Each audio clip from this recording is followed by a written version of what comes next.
Alam nyo mga ka-farmers na ang pinakamadalas na sakit na makikita sa mga biik at patiner na baboy ay ang sipon, ubo at pneumonia. Ito yung mga sakit ng baboy na pinakamahirap kontrolin dahil mabilis makahawa sa kapwa baboy kung hindi agad maaagapan. At alam nyo ba mga ka-farmers na ang pneumonia ay maaaring nagmula sa hangin o yung airborne, dala ng carriers o baboy na mula sa ibang farm, stress at mahinang katawan sa tuwing tag-ulan. Ang palatandaan ng pneumonia sa baboy mga ka-farmers ay yung ubo. Kapag daw ang isang baboy ay higit sa isang ubo kada 10 minuto, yun daw ay maaaring pneumonia.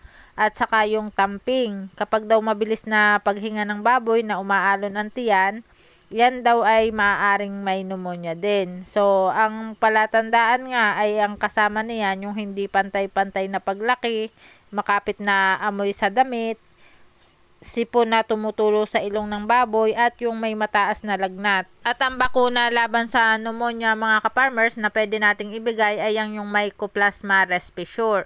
So kada isang biik nga or baboy ay pwede tayong magbigay ng 2 ml. Ang pagbibigay nga niyan mga ka-farmers ay pwede sa edad na 7 days old at pwedeng magpaulit tuwing ika 21 days old. At pwede din magbigay ng long-acting antibiotic tulad ng oxytetracycline, 1 ml per 10 kg weight para makontrol ang mga sintomas at mapatay agad ang bakterya. At iyan nga ang ginagamit ko mga ka-farmers sa aming mga inuubo at sinisipon ng mga baboy. Ayan ang oxytetracycline na Nova LA. At pwede din magbigay mga ka-farmers ng water-soluble powder na antibiotic. Ihahalo nga mga ka-farmers yan sa mga inumin ng ating mga alagang baboy para lumambot yung plema. At para maiwasan mga ka-farmers na magkaroon ng pneumonia yung ating mga alagang baboy ay bawal munang paliguan, mabasa at palagi dapat na tuyo yung flooring.